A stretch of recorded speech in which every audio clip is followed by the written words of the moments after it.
정경심 교수의 항소심 판결을 두고 정치권 공방이 계속 이어지고 있습니다.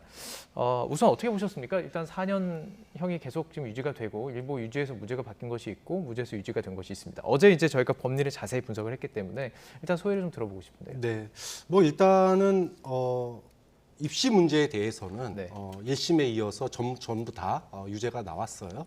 그 점에 대해서는 조국 전 장관 측이 뭐 할 말이 없을 것 같습니다. 뭐 이제 바로 이제 항소를 했지만, 근데 이제 특이한 부분을 보자면 사모펀드 관련해 가지고 지금 그 많은 의혹들이 제기가 됐었는데 극소수의 그 한 건인가 빼놓고는 다 무죄를 받았죠. 자, 이렇게 보면 결과적으로 입시 문제를 가지고 실형 4년.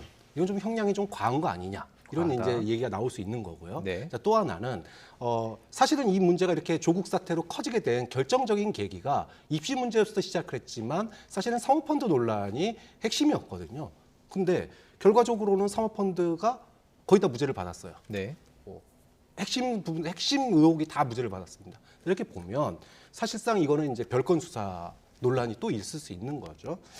이 부분에 있어서는 뭐 윤석열 전 총장이나 예. 새로운 부분에 대해서도 이거는 좀 논란이 있을 수 있는 부분이다. 예. 뭐 이런 부분이 좀 들고 그래서 이제 민주당 아마 대선 주자들도 뭐 경선을 치르는 입장에서 네. 특히나 검찰 개혁을 지지하는 민주당 핵심 지지층에게 이 부분을 좀 어필을 하려고 했던 것 같아요. 그래서 거의 대부분의 후보들이 뭐 형량이 좀 과했다. 네. 그다음에 이거는 별건 수사로 나온 거 아니냐. 예. 뭐 이런 비판적인 시각이 있었는데 그런데 걷기 전에 그 얘기를 하려면 네. 그 전에 한마디를 얘기를 했었어야죠.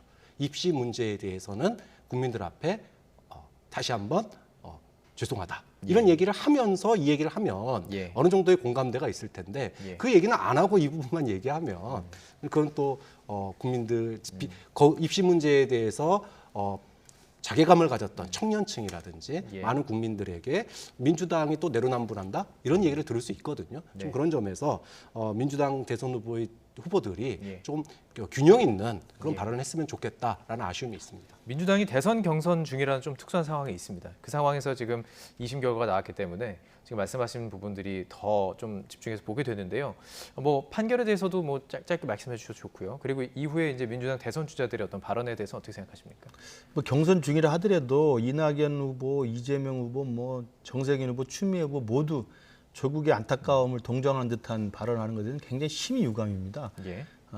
이미 송영길 대표가 당의 공식 대표로서 조국 사태에서 반성을 했지 않습니까? 그럼 그 반성은 어디로 간 겁니까? 그리고 1심과 2심이 똑같이 4년이라는 실형을 지금 선고를 해서 사실관계는 일단 유문제를 다툴 수 있는 게 이제 없어졌어요.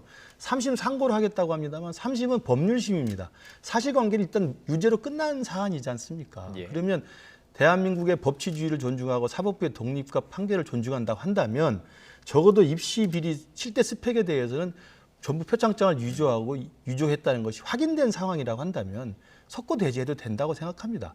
왜? 그게 별거 아니다. 뭐 이게 4년이 너무 가하지 않느냐 이렇게 이야기합니다만 양형의 기준은 재판장이 알아서 하는 건데 1심 재판장이 정말 그 분을 눌러가면서 정경심 교수를 법정 구속했을 때 뭐라고 했습니까? 정경심 교수 피고인은 진실을 말하는 사람을 너무 힘들게 했다는 거예요.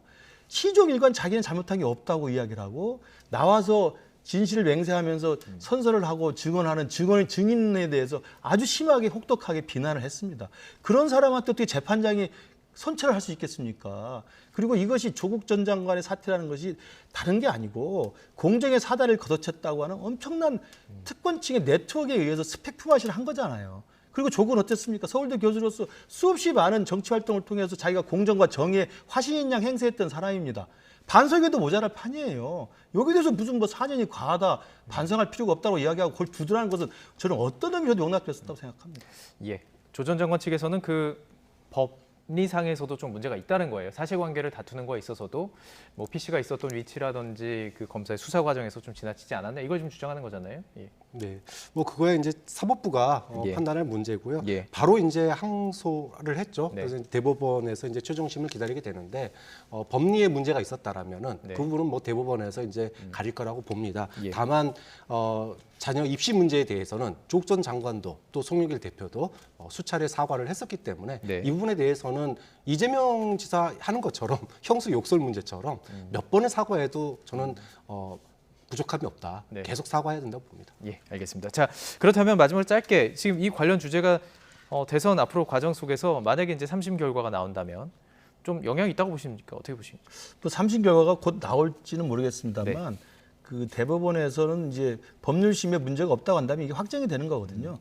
그래서 이걸 저는 이전에 민주당도 조국이라고 하는 강을 건너는 게 필요한데 조국의 강을 건너기 위해서는 조국 사태라는 것이 뭐 부당하다, 검찰 개혁에 저항하는 정치 검찰의 기획수다다 이런 식의 역프레임에선 벗어나서 정말 공정한 입시와 공정한 기회를 얻고자 하는 수많은 젊은이들에게 엄청난 좌절과 실망을 준 정의로운 화신 조국에 대해서는 반성하는 모습을 먼저 갖는 게 중요하다. 그건 물 이낙연 후보나 이재명 후보나 조국을 지지하는 또 층이 있으니까 그 표가 필요하니까 그분들한테 동정을 받기 위해서 할 수 있겠지만 네. 본선에 가서 하려면 제가 볼 때 조국의 강을 건너지 않으면 조국 때문에 강에 빠질 수 있다고 생각합니다. 예, 알겠습니다. 뭐 덧붙이고 싶으면 없으시죠? 근데 2월 달에 판결이 날 것으로 현재 예측을 하고 있어요. 근데 2월 달이면 선거전이 한참일 때입니다. 예. 만약에 이 상태에서 그 판결이 만약에 바뀌는 판결이 나온다, 네. 뒤집어지는 판결이 나온다, 또는 뭐 확정된다 그러면 뭐 이미 이제 2심이 그대로 가는 거니까 네, 큰 네. 문제가 없겠지만